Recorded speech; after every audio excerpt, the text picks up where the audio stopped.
After 15 years of marriage, I watched my husband hold another woman's baby, smiling like he did the day our first child was born. That's when I knew I was no longer his priority. But what if I told you this wasn't even the worst part? My name is Monica James, and I'm a 39-year-old mother of 3 beautiful children living in Charlotte, North Carolina. For years, I wore a smile so wide that even my closest friends never guessed how broken I was inside. Please hit that subscribe button, like, and comment. Stay tuned for interesting stories that help you in reflecting on life's emotional depths. I married Eric James when I was just 23. He was a young, ambitious man, an accountant from Dallas, Texas, with dreams of opening his own firm. Back then, his eyes lit up when he talked about our future. He'd sketch out business plans on napkins during our coffee dates. His voice animated as he described the life we'd build together. "We'll have a big house with a wraparound porch," he'd say, tracing circles on my palm. "Kids running around in the backyard. Maybe a golden retriever." I believed every word. More than that, I made it my mission to help him achieve it all. I supported him through everything. Long nights studying for his CPA exam while I worked double shifts at the department store, job losses when the economy tanked, even when we lost our first home during the housing crash of 2008. I remember the day we got the foreclosure notice. Eric sat at our kitchen table with his head in his hands, crying like I'd never seen before. "I'm supposed to be the provider," he whispered. "What kind of man am I?" I knelt beside his chair and took his face in my hands. "You're the man I love. We'll get through this together." And we did. Sort of. But I didn't realize I was building an empire for another woman to enjoy. We had 3 children, Maya, Elijah, and Grace, ages 12, 9, and 5 now. I left my promising career in HR to raise them full-time. We made that decision together, or so I thought. Eric convinced me it would be better for the family, better for his career if I could handle everything at home. "You're so good at managing people," he'd say, kissing my forehead as he left for work. "The kids need that stability." Little did I know, while I was giving them stability, he was building instability with someone else. The cracks began to show. Things started to change 3 years ago, but if I'm being honest, the signs were there even earlier. Eric became distant, working late hours, glued to his phone, emotionally unavailable. At first, I thought it was stress from his promotion to senior manager at Henderson and Associates. "Honey, dinner's getting cold," I'd call from the kitchen. 5 more minutes, became his standard response. Those 5 minutes often turned into an hour. Our conversations became transactional. "Did you pick up my dry cleaning? Maya needs money for the field trip. The water heater is making that noise again." We stopped talking about dreams, about us, about anything that mattered. The intimacy disappeared gradually, like sand through an hourglass. First, he stopped reaching for me in the morning. Then the goodnight kisses became pecks. Eventually, even those faded away. But then he started locking his phone, turning it face down, and keeping it under his pillow at night. That's when my maternal instincts, honed by years of knowing when my kids were hiding something, kicked in. You know that feeling when you know something's wrong but you keep telling yourself you're being paranoid? That was me for months. I started noticing things. New cologne, shirts I didn't recognize, unexplained charges on our credit card statements. When I asked about the charges, Eric would get defensive. "It's for work, Monica. You wouldn't understand the pressure I'm under." His favorite phrase became, "You wouldn't understand." As if staying home with 3 children, managing a household, and keeping our lives together was somehow less complex than his job. One evening in March, while preparing for Maya's 12th birthday party, I was stressed about getting everything perfect. Maya had invited 15 girls for a sleepover, and I wanted it to be magical for her. Eric came home late again, claiming he'd been in meetings. His shirt was wrinkled, his tie loosened in a way that suggested hurried dressing rather than a long day at the office. "How was your day?" I asked, stirring the cake batter. "Fine," he mumbled, not even looking at me. That night, while he was in the shower, a message notification lit up his phone screen. The phone was face down on our dresser, but I could see the preview. He kicked again. "I think he likes when you talk to him." My heart stopped. Talk to him? The pregnancy references were unmistakable. I picked up the phone with trembling hands. The contact was saved simply as T, but when I opened the thread, I saw her full name in their conversation history, Tanya Banks. What I saw made my stomach twist. He kicked again. "I think he likes when you talk to him." Can't wait for our little family to be complete. Only 6 more weeks until we meet our son. Eric, he's going to have your eyes. I can already tell. Family, our son. That word combination shattered every piece of my heart. I scrolled up, my hands shaking so badly I could barely hold the phone. Months of messages. Photos of ultrasound appointments. Photos of Eric's hands on her growing belly. Photos of them at restaurants I recognized. Places he told me he was having business dinners. One message from Eric made me physically ill. I can't wait to hold him. To be the father I've always wanted to be. The father he'd always wanted to be? What about the father he already was to Maya, Elijah, and Grace? I heard the shower turn off. Quickly, I put the phone back exactly where I'd found it and pretended to be asleep. But sleep wouldn't come. I lay there all night, staring at the ceiling, my mind racing with questions and my heart breaking into smaller and smaller pieces. The worst part wasn't the betrayal itself. It was realizing how long I'd been living a lie. The next morning, after I dropped the kids at school, I couldn't pretend anymore. Eric was in the kitchen reading the newspaper and drinking coffee like nothing had changed. "We need to talk," I said, my voice steadier than I felt. He looked up, annoyed. "Monica, I'm already running late. Can this wait?" "No, Eric. It can't wait." I sat down across from him. "I know about Tanya." His face went white, then red, then white again. For a moment, neither of us spoke. "I don't know what you think you know," he started. "I know she's pregnant with your son," I interrupted. "I know you've been seeing her for months. I know about the apartment in Buckhead. I know about the business trips that weren't business trips." At first he denied everything, his voice rising with each lie. But when I recited some of the text messages word for word, his shoulders slumped in defeat. "I didn't mean for it to happen," he said, his voice barely above a whisper. "But Tanya's different. She understands me." "Understands you how? In what way do I not understand you, Eric? I've been understanding you for 16 years. He ran his hands through his hair, a gesture I once found endearing but now made me nauseous. "You don't understand the pressure I'm under. You don't understand what it's like to be the sole provider. Tanya gets it. She's ambitious. She pushes me to be better. And I don't? I've sacrificed everything I've given up for this family, for your career. That's not understanding. That's different." "How is it different?" "Because." He struggled for words. "Because with you it feels like obligation. With her it feels like choice." Those words hit me like a physical blow. Obligation. That's what 16 years of love had become to him. I was paralyzed. Numb. My entire world collapsed in that moment. Not just the betrayal, but the realization that he saw our life together as a burden rather than a blessing. "Do you love her?" I asked, though I wasn't sure I wanted to know the answer. "Yes," he said without hesitation. "I do." "And us? Do you love us?" This time he hesitated. "Monica, you'll always be family. The kids, they're everything to me." But notice what he didn't say. He didn't say he loved me. The emotional betrayal was devastating, but what came next was calculated and cruel. Eric began withdrawing financially too, and I realized this wasn't a recent affair of the heart. This was a planned exit strategy. Our joint account, which typically held our emergency fund and monthly expenses, was nearly empty. When I checked our statements, I discovered thousands of dollars in withdrawals over the past 6 months. Our kids' private school fees? Delayed for the first time in their academic careers. I received a call from Maya's school counselor, Mrs. Rodriguez, asking if everything was okay at home. "Maya seems distracted lately," she said gently. "And we haven't received this month's tuition payment." The embarrassment was overwhelming. I'd always prided myself on being organized, reliable, the kind of mother other parents could count on. Groceries became a juggling act. I started using coupons for the first time in years, shopping at discount stores, buying generic brands. The kids noticed. "Mom, why did you buy the weird cereal?" Grace asked one morning, holding up a box of off-brand Cheerios.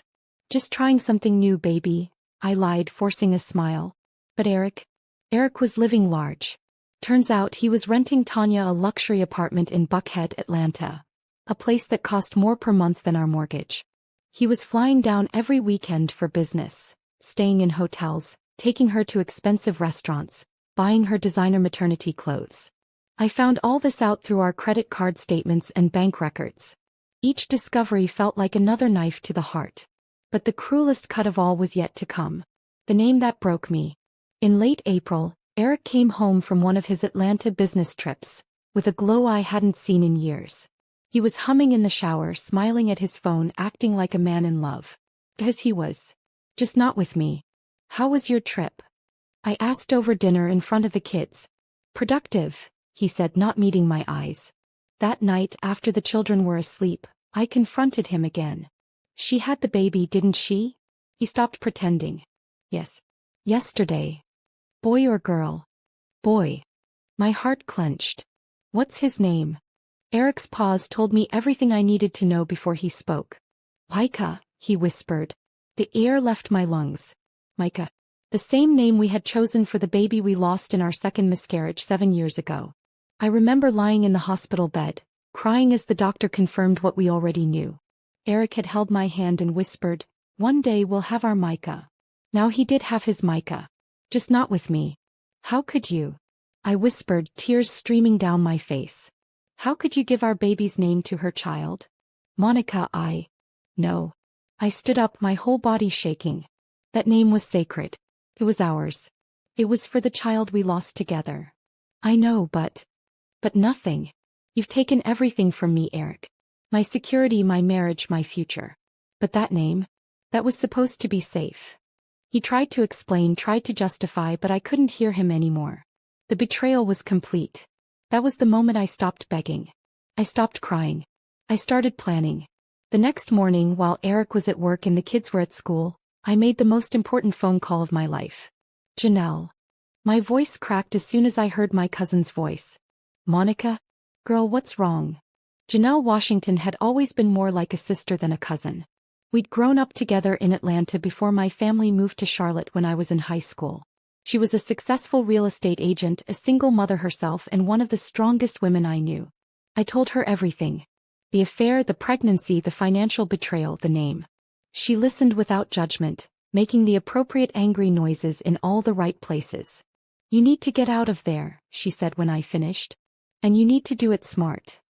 Within a week, Janelle had driven up from Atlanta and was walking through small townhouses on the outskirts of Charlotte with me.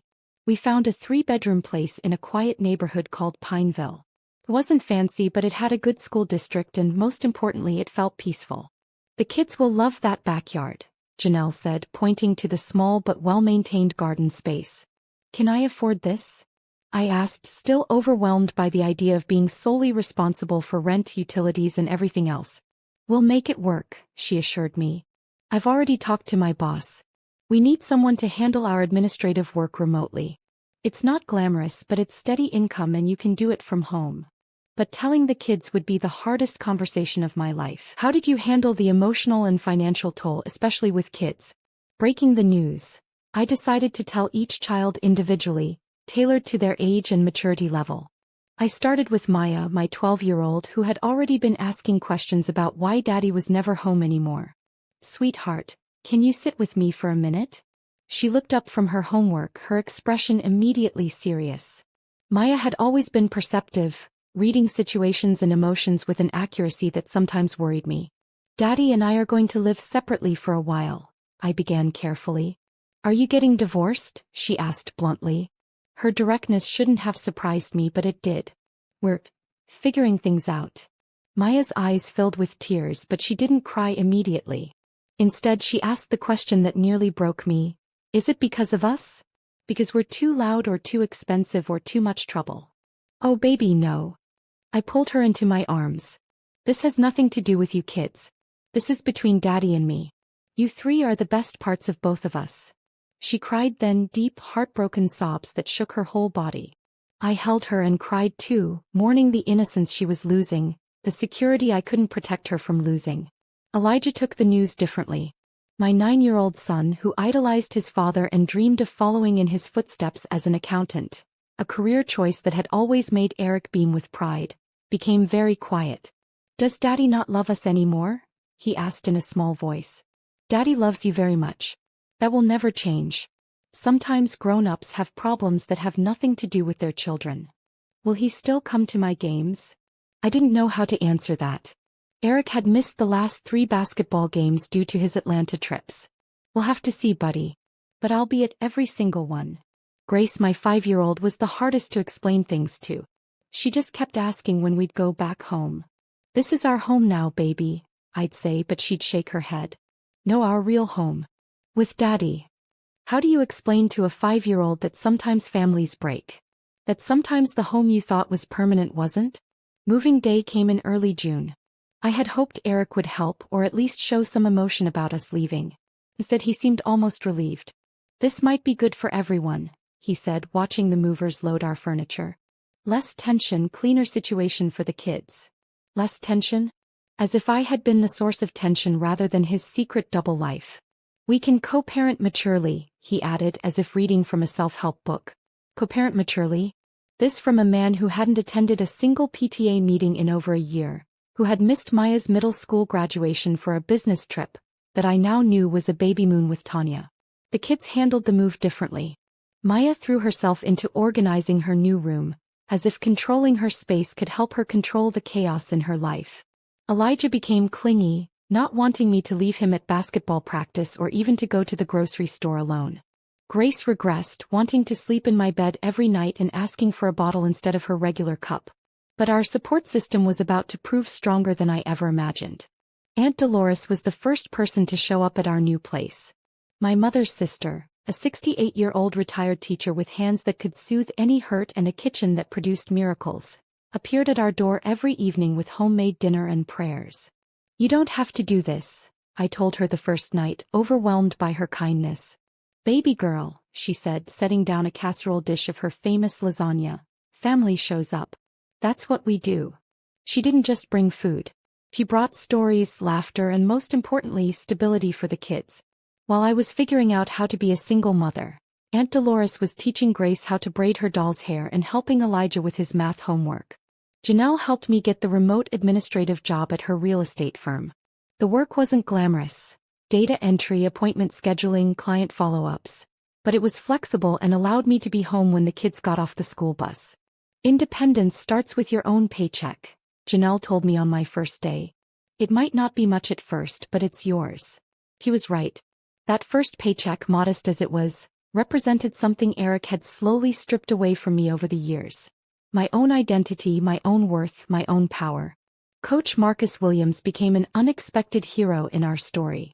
Elijah's basketball coach, a tall, kind man in his early 40s who worked as a physical therapist during the day, noticed that Eric had stopped showing up to practices and games. Instead of just noting the absence, Coach Marcus stepped up. He started giving Elijah rides to and from practice when my work schedule conflicted. He spent extra time with him after games, working on his free throws and talking about life. Your boy's got natural talent, he told me one evening when dropping Elijah off. But more than that, he's got heart. Don't let him lose that. I realized Coach Marcus wasn't just talking about basketball. Dr. Raina Holtz became my lifeline. A therapist specializing in divorce and family transitions, she was recommended by my pediatrician when I mentioned that all 3 kids were struggling with the changes. I think I need help too, I admitted during my first call to her office.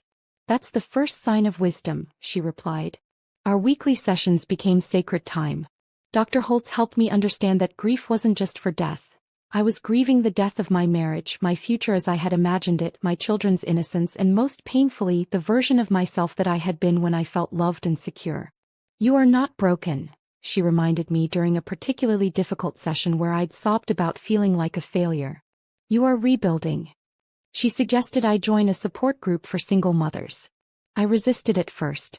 I'm not ready to talk about this with strangers, I said. Sometimes strangers see us more clearly than people who knew us before, she replied. The Single Mothers Support Network met every Thursday evening at a community center in South Charlotte. The first time I walked into that room, I wanted to turn around and leave. 8 women sitting in a circle, all with stories of heartbreak and resilience. But when I heard their stories, women who had been through infidelity, abandonment, abuse, death of spouses, I realized I wasn't alone. More than that, I wasn't even close to being the most broken person in that room. Sarah, a 34-year-old nurse, had been left while her husband deployed with the military, with another military wife. Lisa, 41, discovered her husband's gambling addiction when the bank foreclosed on their home. Carmen, 29, was rebuilding after escaping an abusive marriage with her 2 toddlers. The first year is about survival, said Diana, the group leader and a mother of 4 who had been divorced for 5 years. The second year is about healing. The third year is about thriving. That was the first time I laughed in months. Just when I thought I was finding my footing, Tanya decided to make her presence known in a more direct way. It started with a friend request on Facebook. I declined it immediately, but she was persistent.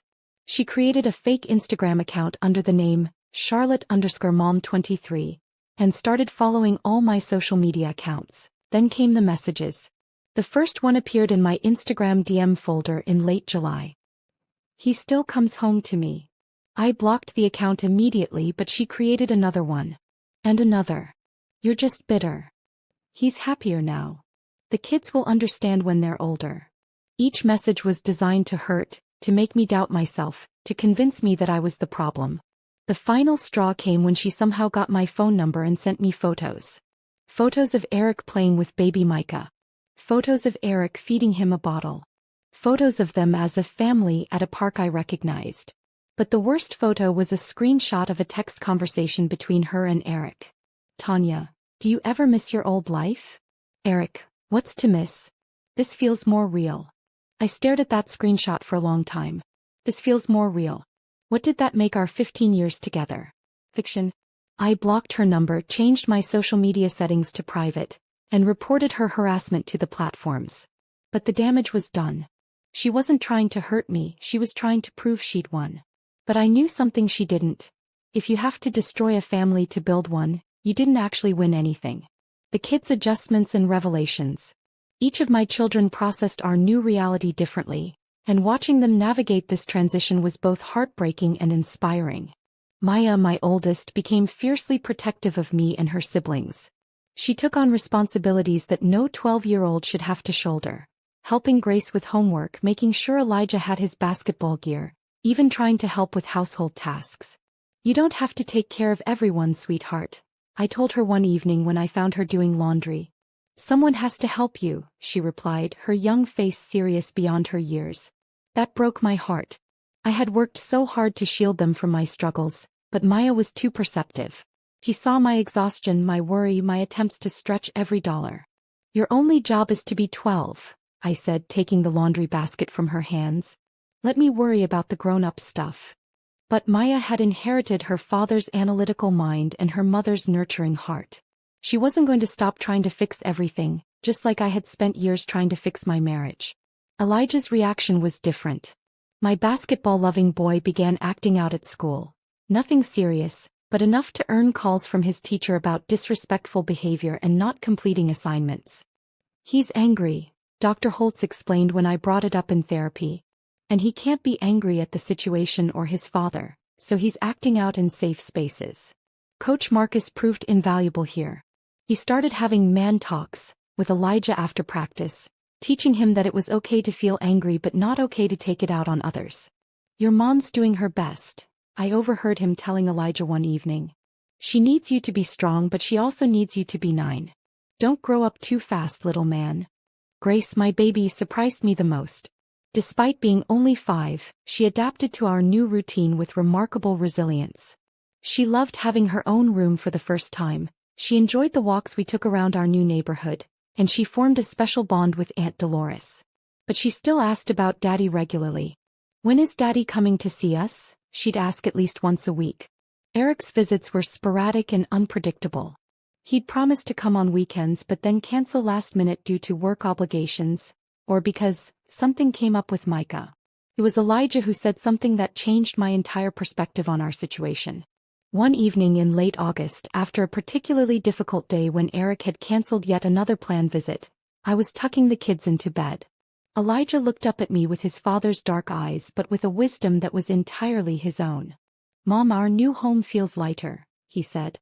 "Like there's more room to breathe." I sat down on his bed, stunned by his observation. "What do you mean, buddy?" "Before, when Daddy was always on his phone and you were always worried, the house felt heavy. Like we all had to be quiet and careful. Now it feels, I don't know, easier." Out of the mouths of babes. My 9-year-old had articulated something I hadn't even realized myself. Our home, despite being smaller and less expensive, despite the financial struggles and single-parenting challenges, felt more peaceful than it had in years. 5. Eric's new reality. While we were learning to thrive, Eric's life was becoming increasingly complicated. Through the kids' occasional comments and my own observations during custody exchanges, I pieced together a picture of his new reality that was far from the fairy tale he had imagined. Tanya had moved into his apartment in Charlotte, bringing baby Micah with her. What Eric hadn't anticipated was how difficult it would be to blend his two worlds. His apartment, once his bachelor sanctuary during our separation, was now filled with baby gear, sleepless nights, and a new mother who demanded the same level of attention she'd received during their affair. "Daddy looks tired," Maya observed after spending a weekend with him in September. "New babies are a lot of work," I replied neutrally, not wanting to color their relationship with their father. "Tanya cries a lot," Elijah added. "And she gets mad when we're too loud." This didn't surprise me. During an affair you get the best version of someone. Their attention, their charm, their effort. But real life includes exhaustion, stress, and the mundane challenges of daily existence. Eric started calling more frequently, but not to talk to me about the kids. He called when he was frustrated, when Tanya was having a particularly difficult day, when the reality of having a newborn wasn't matching his fantasies. "I didn't realize how easy I had it," he said during one late-night call after Micah had been up crying for hours. "I wanted to say, you had it easy because I made it easy. Instead I said, parenting is hard. You'll figure it out." But there was more going on in Eric's world than just new parent stress. Through Janelle's connections in the real estate world, I learned that Eric and Tanya were having serious relationship problems. The passion that had sustained their affair was being tested by the practical realities of living together, raising a child together, and dealing with the complications of Eric's relationship with his other children. Tanya had expected to be Eric's only priority, but she was learning that no matter how much she disliked it, Maya, Elijah, and Grace would always be part of his life. She resented the child support he paid, the time he spent with them, and most of all, the fact that he couldn't simply erase his past and start fresh with her. "She wants him to choose," Janelle told me after hearing gossip from mutual acquaintances. "But he can't choose." "Not really." Finding myself again. As autumn arrived, I realized something profound. Eric didn't break me. He broke the version of me who tolerated crumbs and called it love. The real me. She was just waking up. I began journaling, something Dr. Holtz had suggested but I had initially resisted. "I don't have time for self-reflection," I had protested. "You don't have time not to reflect," she had replied. "You're rebuilding your entire life. You need to understand who you are without Eric." My first journal entries were angry, bitter, full of hurt and resentment. But gradually they evolved. I started writing about small victories, successfully navigating a parent-teacher conference alone, figuring out how to fix the garbage disposal, making Grace laugh until she snorted milk through her nose. I started volunteering at Grace's preschool, something I had wanted to do for years but couldn't because I was always managing Eric's schedule, his needs, his career demands. Working with the children reminded me how much I had loved my career in HR. Helping people, solving problems, creating better environments for everyone. "You're really good with the kids," said Mrs. Patterson, Grace's teacher. "Have you ever considered getting back into education or child development?" I hadn't, but the seed was planted. I began teaching Maya how to cook our Sunday dinners, something that became a sacred tradition in our new home. We'd spend Sunday afternoons trying new recipes, making messes and creating memories that belonged entirely to us. "This is better than restaurants," Maya declared one Sunday after we'd successfully made homemade pizza from scratch. "Even better than that fancy place Daddy used to take us?" I asked. "Especially better than that place," she said firmly. "This is ours." What gave you the strength to choose yourself? Please comment in the comments section to encourage others going through the same challenges. The support group Sisterhood. The Thursday night support group became one of the most important parts of my week. What had started as an intimidating circle of strangers became a sisterhood of women who truly understood each other's struggles. Sarah, the nurse whose military husband had left her, became my closest friend in the group. She understood the unique pain of being replaced, of wondering if you were ever truly loved or just convenient. "I used to think I wasn't enough," she shared during one session. Not pretty enough, not interesting enough, not supportive enough. But you know what I realized? I was too much. Too much integrity for his lies. Too much loyalty for his betrayal. Too much love for his selfishness. Her words resonated with all of us. We weren't lacking anything. We had simply been pouring ourselves into broken containers. Lisa, who had lost her home to her husband's gambling addiction, taught me about financial resilience. She had gone back to school at 41 to become a certified public accountant, turning her painful experience with financial devastation into expertise that now helped others. Every ending is a beginning, she said. The question is, what do you want to begin? Carmen, the young mother who had escaped an abusive marriage, showed me what real courage looked like. Despite being a decade younger than me, she had a strength and wisdom that inspired everyone in the group. You can't heal in the same environment that broke you, she often said. Sometimes changing your location is the first step to changing your life. In October, Mrs. Patterson approached me with an opportunity one hadn't seen coming. We're looking for a part-time family coordinator, she said. Someone to work with families in transition. Divorce, deployment, job loss, whatever might be affecting the children's stability. It's not a huge salary, but it comes with benefits and it's meaningful work. I was intrigued but hesitant. I don't have a degree in education or child development. You have something better, she replied. You have experience. You've walked this path. And more importantly, you've walked it with grace.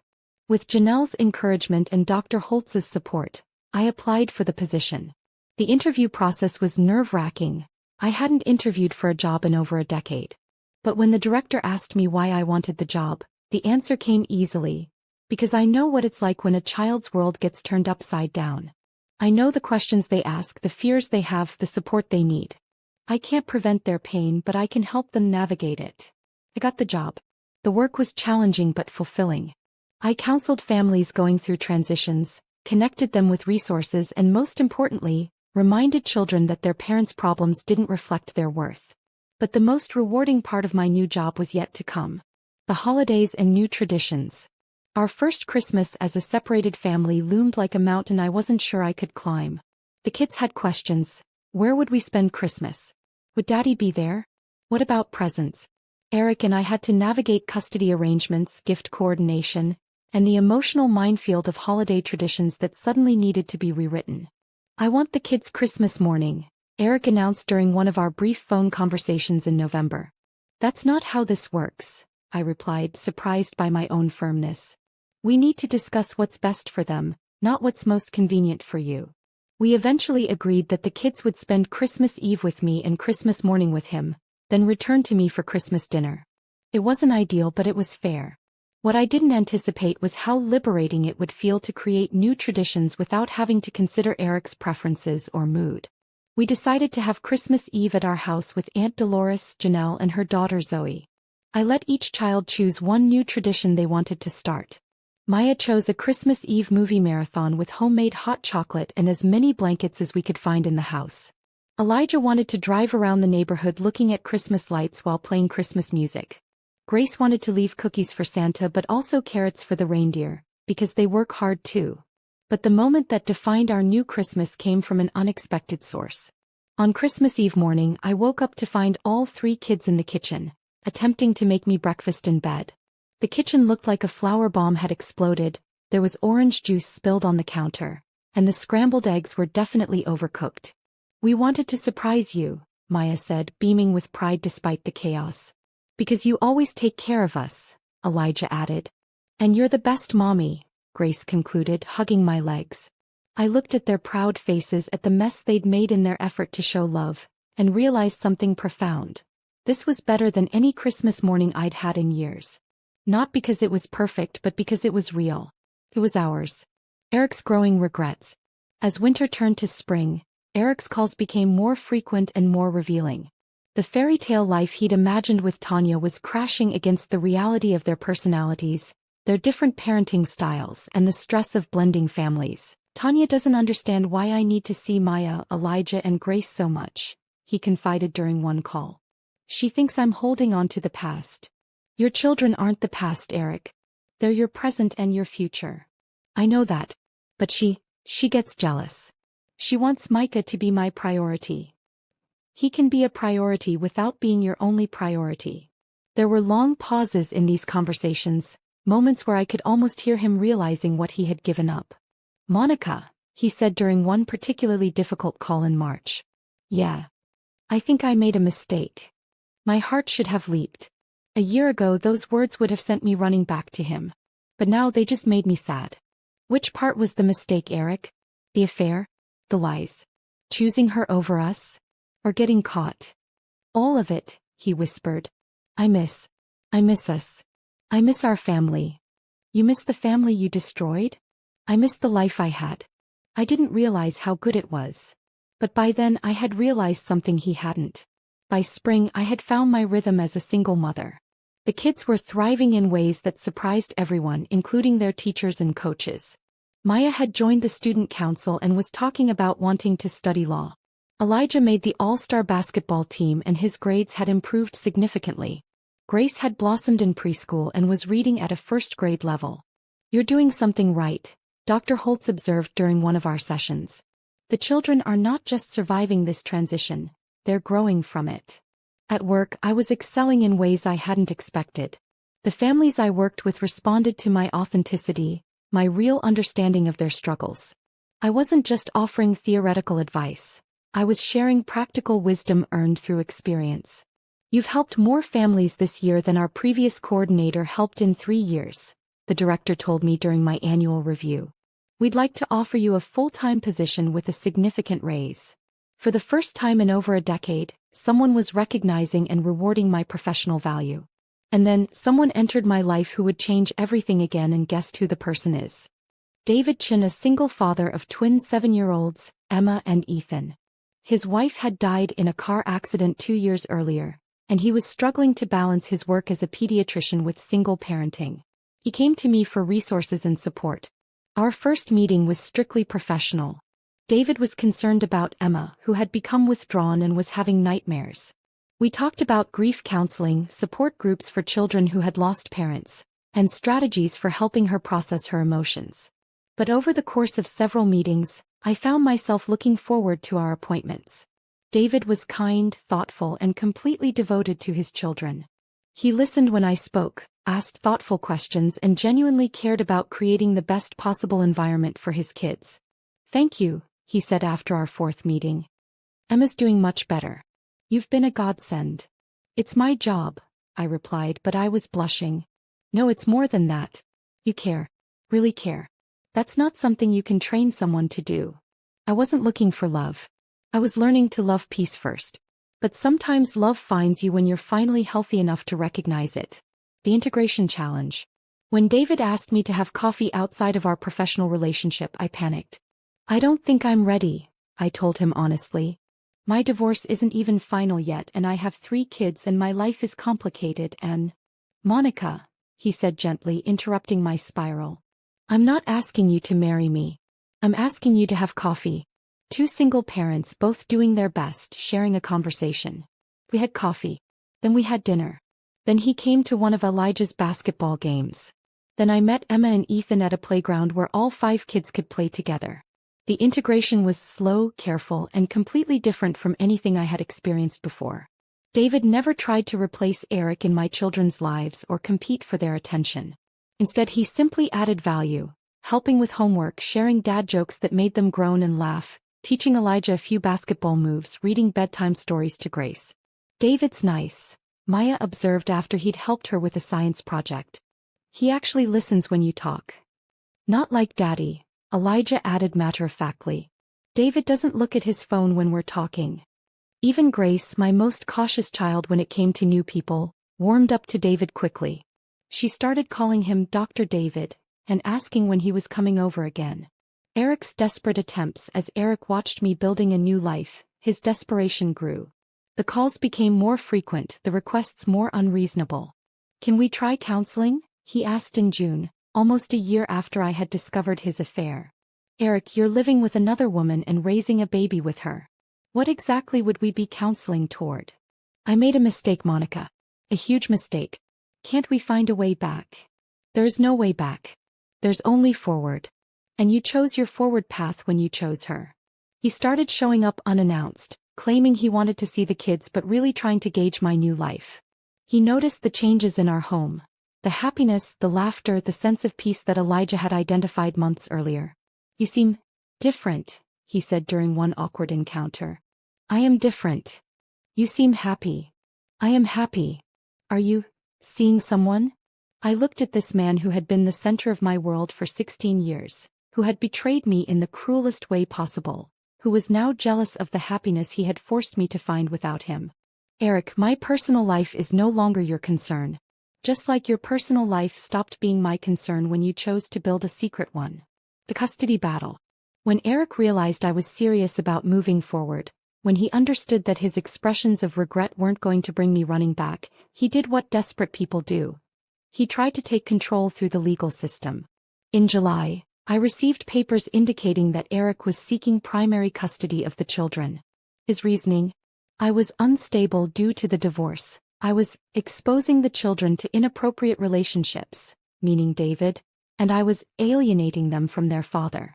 I called my attorney, Jennifer Walsh, a sharp woman in her 50s who specialized in family law. "He doesn't have a case," she assured me after reviewing the papers. "But he can make things difficult and expensive. Is there anything in your life that he could use against you?" I thought about David, about the support group, about my new job, about the therapy sessions. "I don't think so.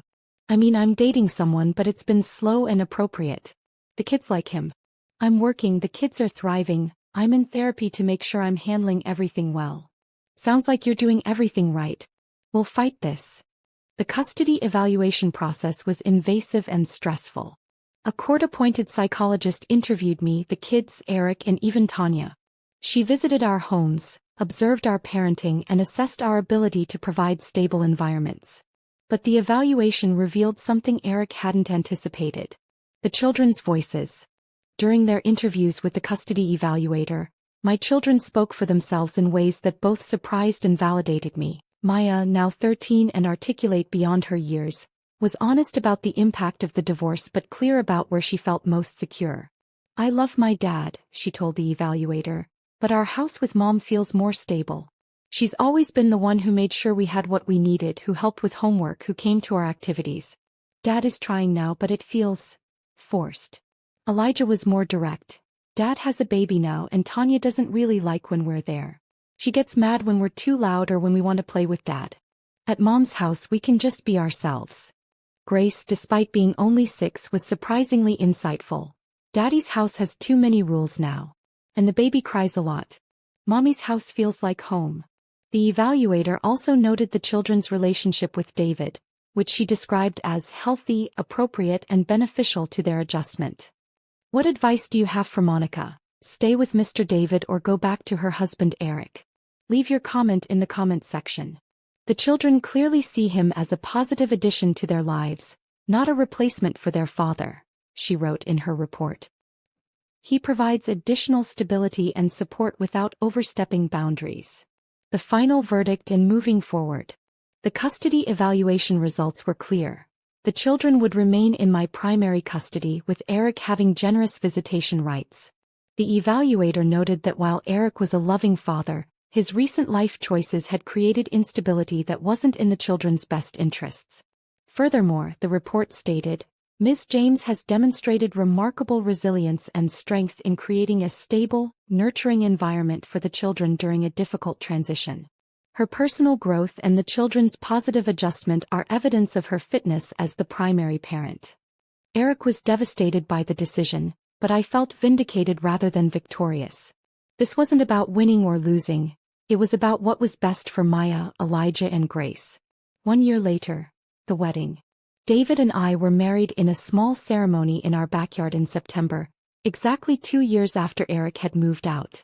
It wasn't a grand affair, just family, close friends, and the 5 children who had become our blended family. Maya walked me down the aisle. Elijah was David's best man and Grace was our flower girl. Emma and Ethan, David's twins, were our ring bearers. It was chaotic, sweet, and perfectly imperfect. "I've never seen you smile like that," Aunt Dolores whispered during the reception. He was right.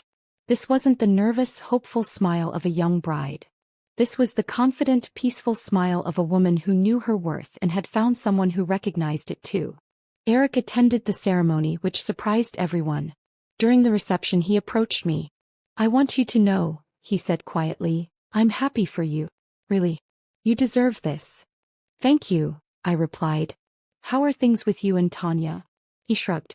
"We're in counseling. Trying to figure things out. Turns out building a relationship on deception isn't a great foundation." I felt sorry for him but not responsible for him. That was growth. Eric's current reality. As I write this, Eric's life continues to be complicated. Tanya left him briefly last spring when she discovered he had been calling me regularly and expressing regrets about their relationship. They reconciled, but the trust issues that destroyed our marriage were now destroying theirs. Micah is now 3 years old, a sweet little boy who looks remarkably like Elijah did at that age. The irony isn't lost on me that Eric is now experiencing with his son what he missed with his other children by being constantly distracted and emotionally unavailable. Eric has matured somewhat through the challenges of his new life. He's more present during his visits with Maya, Elijah, and Grace. He attends their school events when his schedule allows. He's learning slowly how to be the father he always claimed he wanted to be. But the damage to his relationship with the older children is significant. They love him because he's their father, but they don't depend on him emotionally the way they once did. That security, that unconditional trust is gone.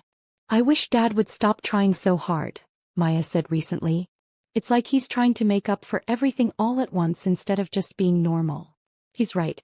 Eric's guilt manifests as overcompensation, expensive gifts instead of consistent presence, grand gestures instead of daily reliability. 7.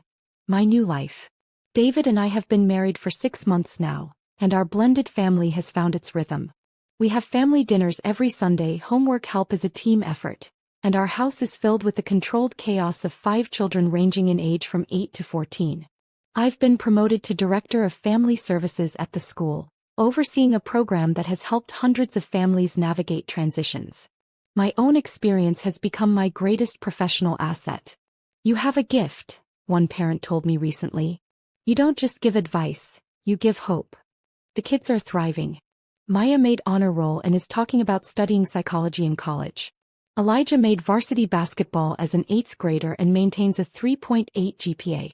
Grace is reading at a 4th grade level and wants to be a teacher, like Mommy helps families.